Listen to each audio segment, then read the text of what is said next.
Hi and welcome to Tweet Street. I'm Mick Tiffany and I'm a novice lizard canary keeper and breeder. Join me on my journey as I strive to breed birds good enough for the show bench. Hello again everybody and welcome to episode 20 of Tweet Street.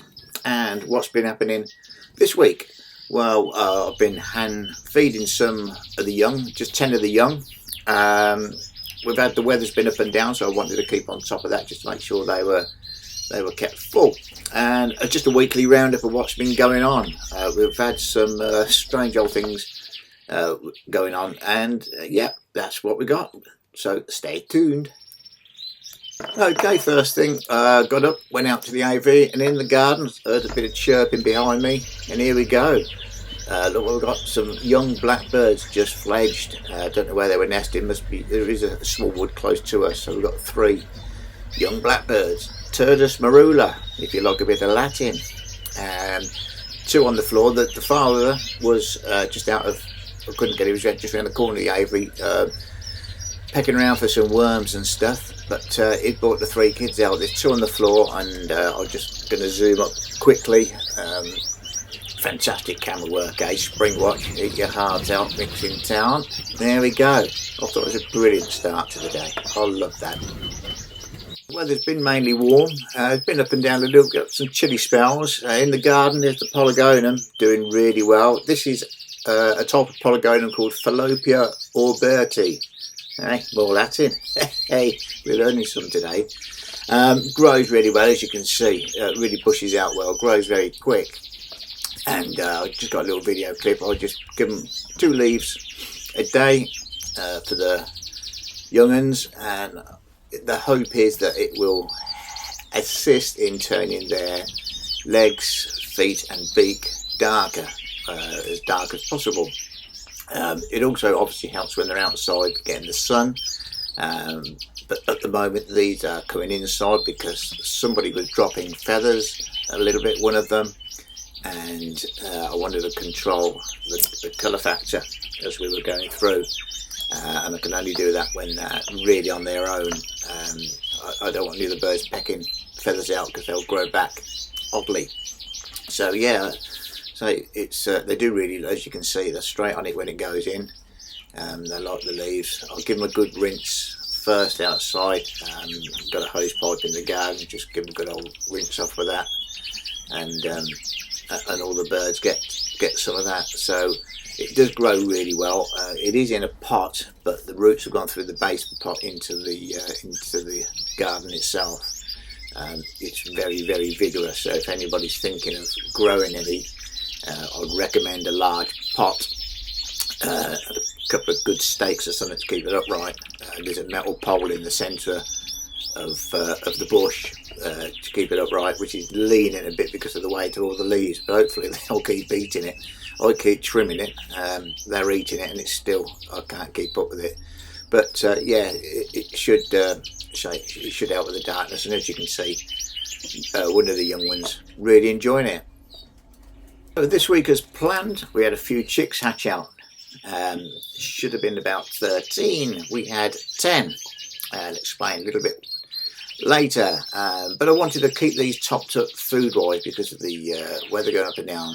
So I already had these syringes. They were 1 millilitre syringe, they come in a box of 100, and for 100 of that, £8 off eBay. That's pretty cheap. They were a throwaway syringe. You only want to use them the once. I've been using this NutriBird Versalaga stuff for the hand feeding. You mix it up. That is a photo actually of the previous mixture. I'm now using NutriBird because that was the last of that one. And this is me just feeding some of the kiddies. As you can see, this is the Rasa Canaries. Now, she had 3 hatch. She's fostering, if you remember, these were the other parents' young. So 3 hatched, and there they are. Look at the size of the cup that they're in that nest pan. All these nest pans are the same size for all the canaries I've got. So these are simply just the 3 little tiny Rasa, and it's a very small syringe, and just the tiniest little bit. They like little bits but frequently, as you're feeding, and they'll soon tell you when they're full, when they've had enough. But look at the size of that small round cup, because in a short while you'll see the size difference with the lizard canaries, and it's considerable. It's to keep the heads still when you're trying to feed them, because they want to move left and right, up and down and everywhere, get all excited because Papa's coming in with some food. To keep them still, there you go, they're satisfied. Look at the size of that cup. Now we're just going to go over it in a moment to the lizard canaries. And this is me changing. I just use a bowl and it hooks over. 4 in this one, same age but hatched the same day at the same time.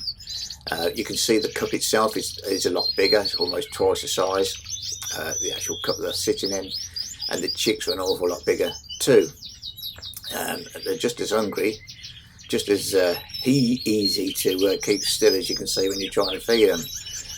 You don't really want to get any of the stuff stuck in the hair, the fur, or there's obviously no feathers yet of the birds, and but it's just to keep them still. So I'll just put my fingers in just to try and hold them still a little bit. But yeah, there's 4 in that nest, all doing very well now. One of the chicks was actually day 2 I went in and there was only 3 chicks. So I looked at the bars of the cage at the bottom and there was one on the floor.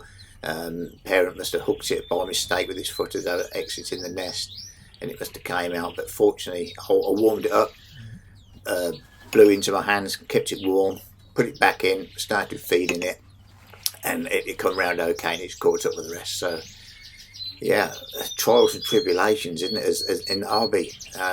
You need to keep an eye on these guys. I mean, they're so small. It doesn't take a lot for one of them to be unavoidably flicked out the nest by the parent bird.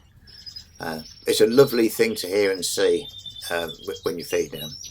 Now I want to do these until they're ready to push up mother. This was a tip from Graham I mentioned last week, and it's if you've got any difficult parents, just try and hand feed until the chicks are big enough just to push them up, and hopefully that will send signals to the to parents to go and get some food. So that's the idea, and that's what we're going to cross our fingers will happen.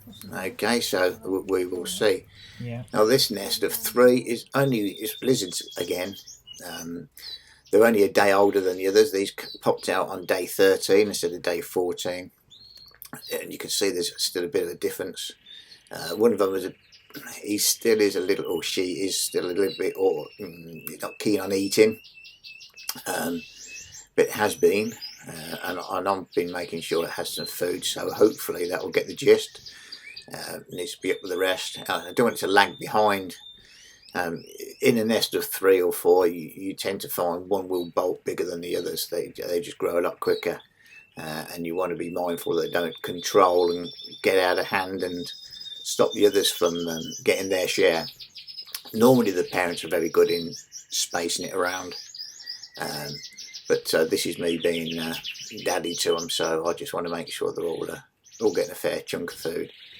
Like I say, that they normally tell you when they're full, but you want to make sure that there's not one just ignoring eating, which sometimes happens. So yeah, in the other nests, how the other chicks getting on? Oh, as you can see, a little bit larger, not much room there for them in the nest. The parent bird's doing really well at feeding. She's done ever so well. It's a lovely noise to hear. The aviary door's open. You can hear this down in the house. You can hear them squawking away. You can imagine the dangers in the wild of this. If there's predators around, I'd soon hear that. So these guys are rather fortunate. They've got a bit of safety and a bit of security where they are. Look at that one, trying to nick its brother's or sister's food. Why that one's got yellow on it or on the top of the head and the others have got more white, I don't know. There's no blues in the aviary, which would give a white cap. I'm not sure whether it's just the lighting, possibly. Sometimes because there's LED lighting going across the top, it sometimes might be reflecting off of her and making it look a bit yellowy. But yeah, these guys have been very well fed. Now just today I've rang those other chicks you saw me hand feeding earlier, They've now got a ring on. That they're now on their 7th day virtually. So I've just rung them today. I've actually rung 21 birds so far this season. Unfortunately, the number one didn't make it anyway. That passed away some weeks ago, the first bird, which was very sad, but all the others have done very well, and I hope all these will too. These guys are just ready to go now, look. Lovely to see. Little characters. So we're just watching a little bit more the chicks being fed. What's been else has been happening this week? Fortunately for you guys, I've got a bit more footage this week for the simple reason I've got gout. Yeah, far too much cheese and port apparently. I'm struggling walking. It's really painful. It's not a full-blown acute attack, but it does stop me doing my job, unfortunately. In my job I walk about 7 miles in my shift, each shift, and I can't do that with gout, so I've been off. So it's given me a little bit more time. I've been able to hobble down the garden to get a bit of footage and keep an eye on these guys. So yeah, I'd rather be at work without the pain, to be fair, but at least it gives me a bit more time to do stuff for these guys in the garden. But all the birds have been doing quite well. So those chicks you saw a moment ago being fed, they're now on the sticks. There's one. I've got another one. There was a nest in there, if you remember. I had just the one chick. That chick's also fledged. It's a day or two behind these really, but it still decided to jump out, and it's on its own. So whether the parents are, I should probably maybe let them go down again once more, potentially. But I've got 3 or 4 pairs that might have one more round of chicks, and that's all I shall want for the season. And I'm mindful it's getting a bit later in the season, so next year I might well push the breeding a little bit later to accommodate that, and certainly single off the birds differently this next time to see, just to make sure that the ages are correct. You don't want to put a bird that's hatched out later in the year down early for breeding. Obviously it's still very immature, and you might get problems, and we want to avoid obviously problems. So yeah, that's what what I plan to do. For that one, trying to walk on the bars. I'm sorry fella, I haven't got a carpet for you, but they've got to learn. They'll get around it all right. They're on the perches now anyway. This was a few days old, so that's the little birdies. Now out in the aviary we've got the Napoleon Weaver. He's been shedding some feathers, as you can see. He's looking a bit scrappy at the minute, bless him. But yeah, he started his moult. I'll have a little scan around of what's been going on. Cage 1, paired them together, ready for another hopeful round. She jumped off the eggs day before they were due to hatch, and they were fertile. I don't know why. This one, cage 3, she's sitting tight, she's doing okay. That's one of the young ones. That's the one you saw having some the polygodon earlier on in the episode. Just get a bit of fitness, hopping around. There's the 3 from the parents that are on the left there. Dad was trying to borrow their feathers, weren't having that, so that's been split. These guys got the 4 chicks, and they're doing quite well. Like I say, I rang them today, so that's good. You saw the 3, they fledged, and they're obviously doing well. On the bottom there, they've got 3 chicks as well, and I've rung them today. This video is a few days old, so obviously it's a little bit older now. There's the Raza, 3 chicks that she's fostered for me, bless her little heart, and she's keeping a good tally on them. These pair sitting on 3 eggs. Here's one of the young birds again. Getting them ready, all singled out.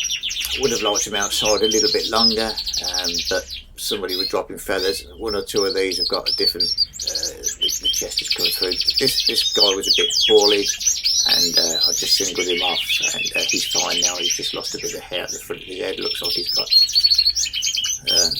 prematurely bald. The guys you just saw there, they've got the single chick. At the bottom, we've got the quail. She decided to sit on her eggs for a change. I'll have to take them out. We don't want to get any blood clots or anything sitting down there for weeks on end doing naught. There's the other rasers. They're now sitting on 4 eggs. Hopefully they should be fertile. We'll find out during the week.